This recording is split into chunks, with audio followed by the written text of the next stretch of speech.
Hi everybody, Dan Illman, Mike Beer, taking a look at race number 4 at Gulfstream Park on Saturday. It's the Grade 3 Swale Stakes, and our coverage is presented by DRF Bets. A $200 free bet with no deposit required is waiting for you at drf.com/join when you use the promo code FREEBET09. Let's take a look at this field of 3-year-old sprinters going 7 furlongs at Gulfstream on Saturday. It's a really interesting race, I think, from a tactical standpoint, because you have a lot of speed. The 1's fast, the 2's fast, the 6 is fast. Do they cancel each other out? Yeah, it'll be interesting to see how these guys decide to play it, especially when you have the 2 horses you mentioned down towards the inside, because they have, you know, a little bit more experience than the horse on the outside, Strike Power, who feels like he's going to take an awful lot of money in here off of a really fast debut win.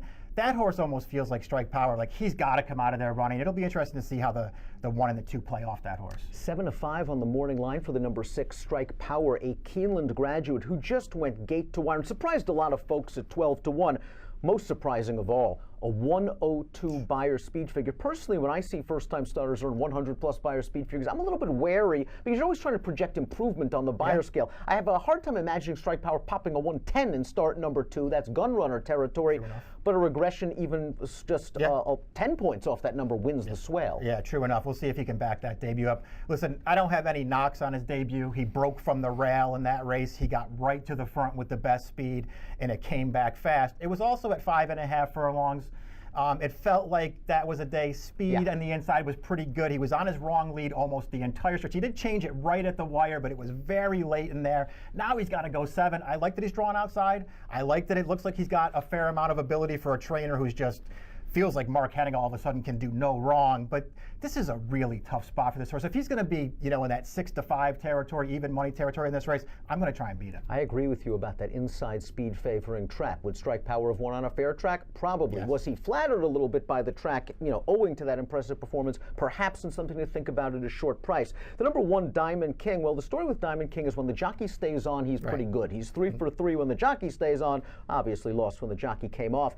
The Heft Stakes last time out at Laurel, I thought that was a solid pace against a bunch of questionable horses. He's yet to buyer that big number, but there is something here, and I like the fact that he can take back. Frankie Pennington has options to play off the 2 and the 6. He might sit the perfect catbird seat. I agree. He could really fall into a nice trip in this race. I don't have any, listen, you can't really knock him, as you say. He's finished up 3 of his races with his rider still on his back, and he's won all of them. To me, when I watch him run, I don't know if you agree with this.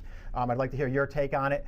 I watch him run, and I just think he's more game than he is anything else. I don't think he's a super talented horse, but he's very game, and he obviously has some ability. You go back and look at that last race. I don't love the field that he beat, and to me, it just looked like one of those races where he might have been beaten in upper stretch. It looked like he was done on the turn. Yeah, came to challenge him, got in front of this horse, and he just battled on late and managed to prevail. I didn't love the race, but I thought he ran well. I think it's worth pointing out that it was at 7 furlongs, so you know he can get the distance. There are things to like about him, and he's probably 3rd choice, so I'm not going to knock him. I wonder how good he actually is. Piven popped a big buyer speed figure first time on dirt, and he did it with perhaps a trip that they're hoping for yet again in the Swale. Sitting behind a good solid pace and coming with the run. Beautiful ride from Jose Ortiz, I thought, in that spot. Letting the speeds go, little inside-out trip, and this horse was best. Not sure what he beat in that race, but he might get the right setup. Yeah, I agree with all that stuff. I mean, I like the way that he transferred to dirt last time. And I just, you know, he was always traveling so well in that race from off the pace, and he was just much better than those horses in the stretch. I liked that performance from him. I don't think he was meeting horses like this. I think this is a much tougher race for him. But he ran well last time. I'm not taking anything away from this horse. The Timeform US pace projector is handicapable. That's the key. It's not gospel. 6, 2, and 1. And I think that's probably right with Strike Power and the 2 Tricks to Do going for the lead. But if I was doing the pace projector, I might have that red bar out there. I think this pace is going to be quick, especially for 7, which can be demanding for lightly raced horses. No, I agree with that. I think they might go a little bit in this race, especially if the 2 Tricks to Do is going to come out of there running from the inside. And I sort of feel like he will. I don't think he's a horse who absolutely needs the lead to be effective, but he's a fast horse. You just, you know, pull up any one of the replays of his 3 races. This horse is fast. He's been really impressive in his last 2 starts. I think he's pretty good, Dan. He's going to have to get the 7, but he earned a 90 buyer speed figure, just walloping a weak field in the inaugural at Tampa Bay. I just thought the way he was cruising on the turn. A horse made a good strong run at him on the turn. He just flicked him away and kept right on going. Tricks to Do gets Jose Ortiz for a very shrewd trainer in Arnaud de la Cour. Gotta Go is the 3, and Gotta Go, I think, is sort of an upset special in here at a price. Here's a formulator fact for Ian Wilkes, his trainer. Over the past 4 years, with 3-year-olds cutting back in distance off a moderate-sized layoff on dirt, it's limited positive data, 27% and a pretty gaudy return on investment of over $5. Throw out the Kentucky Jockey Club. He was 7-1 in that race, well regarded against some horses in the main event at Gulfstream on Saturday, the Holy Bull. You could believe what you want about the short comment, trouble both turns.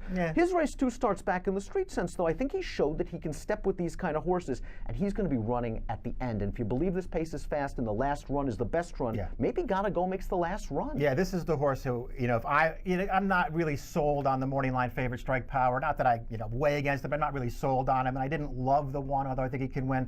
This is the other horse for me. This is the longer price that I want to use somewhere. I really like him cutting back. I guess I don't care that much about his Kentucky Jockey Club. I thought he was terrible in that race, but it just might be a situation where he doesn't want to go that far. His 3 races around 1 turn are all good performances, and that includes his debut, by the way. He did not run poorly in that race. I like this horse turning back. Empire Power, the 4, completes the field. No match for Piven last time out in the Limehouse Stakes. He's slowly improving. He's got to improve very quickly, I think, to beat this field. Yeah, it's a tough ask for this horse. I think he's in pretty tough here. I do like the way he was racing on pretty gamely late in that race last time. He just never looked like he was going to win. He's going to have to do better. Here's our picks for the Grade 3 Swale Stakes, race number 4 at Old GP on Saturday. We're both going to go with Tricks to Do, the number 2. Just very impressed by both of his wins, one at Laurel, one at Tampa Bay. He does have speed. I wonder if Jose kind of pushes the 6 a little bit early and lets him go, gets to the outside, tries to take a shot one more time as that horse stretches out from 5.5 to 7. But you're going to go 2, 3, 5, 6, and I think you would lean on the 2 and 3 in this race. I'm going to try to fade the 6 in multiple race bets. I'm with you with Tricks to Do. From a single race standpoint, I'm 2, 6, 5, and 1. But in multis, I would go with Tricks to Do, the 5 Piven, and the 3 Gotta Go, who I think is all or nothing. I think either makes the last run and wins, or he's probably just out sprinted and run up the track. Again, the race number 4 at Gulfstream on Saturday is the Swale. If you're playing this really nice card full of stakes action, $200 free bet, no deposit required at drf.com/join with the promo code FREEBET09 and approximate post time for the Swale. 1:30 Eastern on Saturday. Best of luck.